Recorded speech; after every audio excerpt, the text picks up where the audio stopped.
My dad worked in security. I got into it after he passed. One night, I was called on my night off. They need someone to go fill in on another site. I never worked the site before, but hey, overtime. I accepted. It was one of my dad's old sites. So it's about 2 o'clock in the morning. I'm doing a round, and I enter into one of the buildings, and I think I see someone moving up ahead. The building is locked. There should not be anyone in there. I quietly close the door behind me and creep up for a closer look. At the end of the hall is a security guard, which is odd, as I'm the only guard rostered on duty at the time. So I'm eyeing this guy, and I notice the uniform. It's for a company that doesn't even exist anymore. In fact, it's the company that my dad worked for when he was at this site. So it hits me that that must be my dad. I'm standing there, watching him. He is apparently doing a round of the building that I'm patrolling. So I watch him, and he looks directly at me as though he could see me. He looks at me for about 30 seconds or so. Then he turns the corner.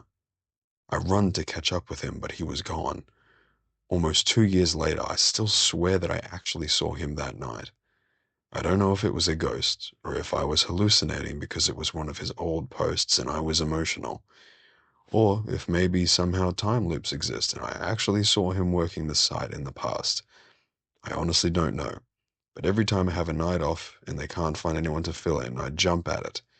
No longer for the overtime, but I hope that whatever happened that first time will happen again. I filled in there for about 20 times since then, and I still haven't seen anything else. A couple of friends and one hot roommate rented a house in the city next over. One floor had a partially finished basement. The owner started the job but never completed it. Only the outer walls and one interior room were put in. The main area was open with a single light bulb hanging from the ceiling.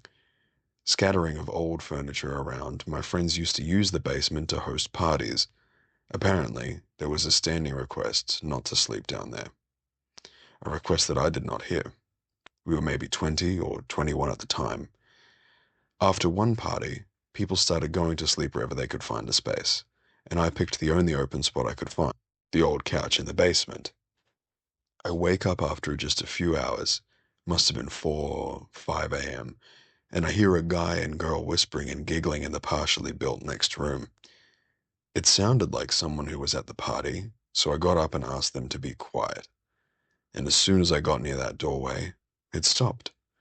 Weird, but I thought maybe I was hearing people playing in the party upstairs, and since it just sounded like whispering through the door, it's no biggie. It didn't start back up, so I decided to ignore it and try to go back to sleep. I laid back down. That bright light was shining in my face, and I wasn't sure how to turn it off, so I closed my eyes and tried to fall asleep anyway. While I'm laying on the couch with my eyes closed, I saw a shadow move across my eyelids as if something moved between me and the light. So at this point, I bolt upright and said, nope, no, nope, nope, nope, nope, nope, over and over again as I started walking towards the stairs. The cement floor was a bit uneven, so I'd hear a scuffing noise with some of my own footsteps, but I'd hear it even if my shoe didn't scrape the floor. I stopped at the bottom of the stairs and listened, and the scuffing kept going.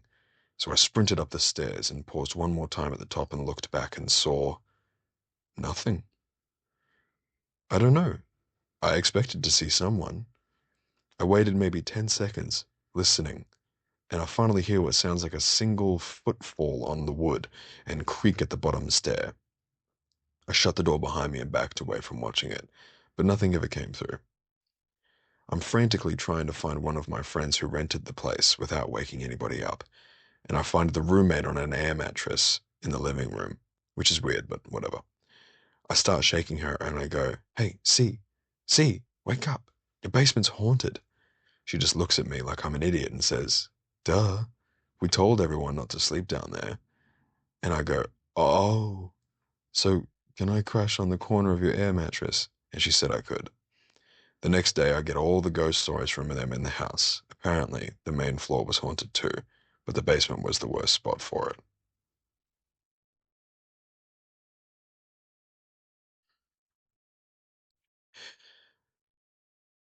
A bit of a background. When my wife was young, her parents and siblings lived with one set of her grandparents. Her grandfather was unalived in the home. It happened in his bedroom upstairs. The room was used primarily as storage for the next 20 plus years. Her parents tried to sell the house multiple times, but living in a small town, everybody knew and the house wouldn't sell, so they had to stay. Years later, and while my wife and I were engaged, there was a murder trial which I attended in support of her family. I saw the crime scene photos. This is important for later. Another few years later, we had two kids. The oldest was 6 at the time. My wife's family does not talk about the murder, and our kids do not know about the murder to this day. My father-in-law decided he wanted the room where the murder happened to be a hangout for the grandkids when the family was in town. He put sleeping bags and a TV in the room ahead of a holiday. Days long it took to get together. We didn't like it, but we stayed silent about the murder. My father-in-law also wanted all the grandkids to sleep in there together. We were the first to arrive, and my son went into the room alone. He usually wouldn't sit still for that long at that age, so after a couple of hours I decided to check in on him. Here is our conversation. During the conversation, he was still. He was rigid, and he would not look away from the TV. Hey, buddy, is everything okay up here? Yeah. Okay. Have fun. Daddy, do I have to sleep in here? I don't want to. Why not? I'm not alone. Every hair on my body stood up. Well, yeah, I'm here with you, buddy. No, there's someone in here with us. Are they nice? Mean? A grown-up? A kid? They're a grown-up. What are they doing right now? They're watching you. You've never said anything like that at your grandparents' house before, and you've been here a lot.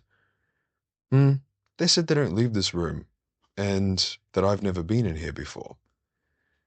Where are they now? Without looking away from the TV, he points to the far corner where his great-grandfather was murdered and said, They're standing over there. They don't move much. Okay, buddy, you don't have to stay in here. And he left the room with me.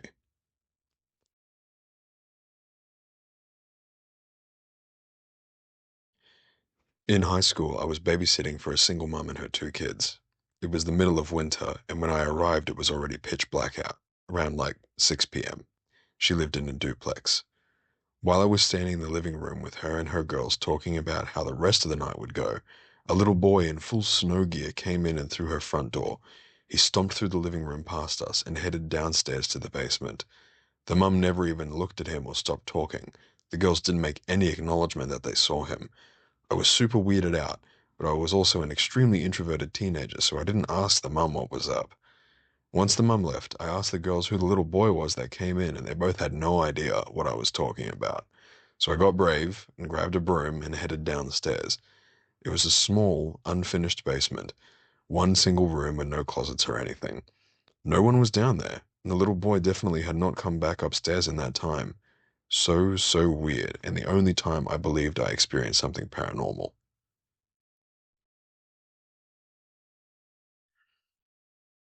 I've had a few experiences throughout my life, but here's one I've never shared on here before.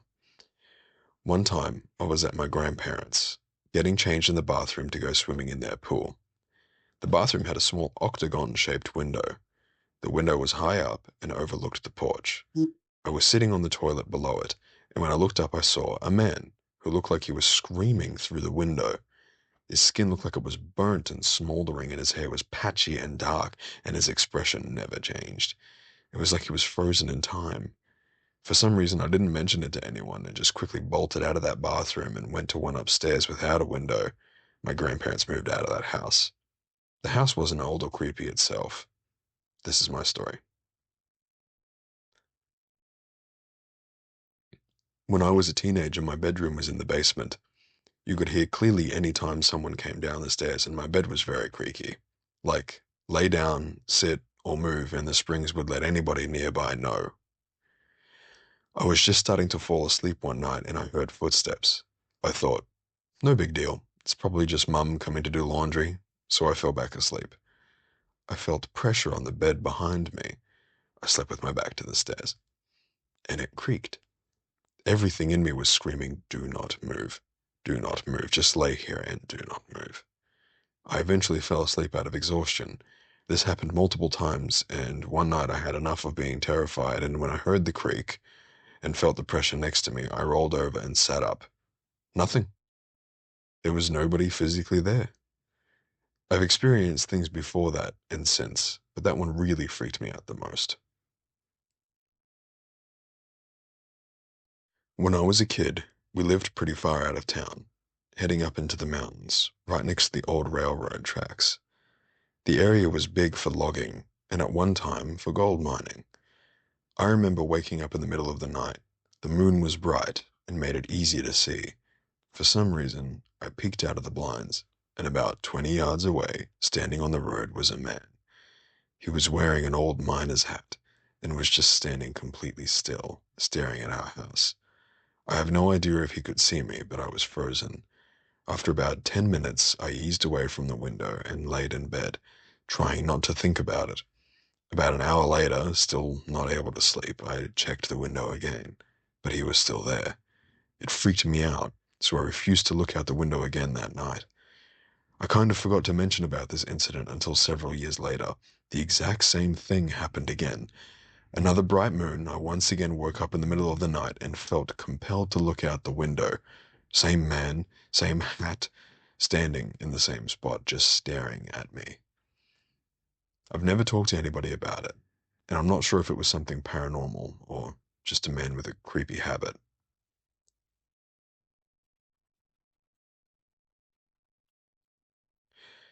When I was around 7, I had been feeling sick one day and fell asleep on the sofa in my dad's office, which has two doors and is between the kitchen and a hallway. I must have fallen asleep in the early evening and slept like a rock until I woke up in the middle of the night. I had the two cats locked in the office with me, and they were meowing frantically. I was sick, a little kid, and I didn't know what to do, so I sat there and cried. After a couple minutes, my older brother must have heard me, which was weird because he used to listen to and wear his Walkman headphones at night. He opened the door from the kitchen side and reached out for me as if to say, all right, come in, come in. He had his Walkman and headphones in his other hand. I took his hand, and he walked me downstairs to his bed and let me sleep with him that night. Years later, when I was a teenager, I was retelling that story at some family event, and my brother cut me off to say that he didn't come upstairs. I walked down to his own room. I had woken up disoriented and scared. There was no way I left that room by myself. I was also skittish of my dad's basement at that age, hence needing the escort. I vividly remember just sitting there crying when he opened the door. While he had equally specific memories of me showing up next to his bed, he knew that he didn't come and get me. So to this day, who or what took my hand and walked me downstairs is anyone's guess.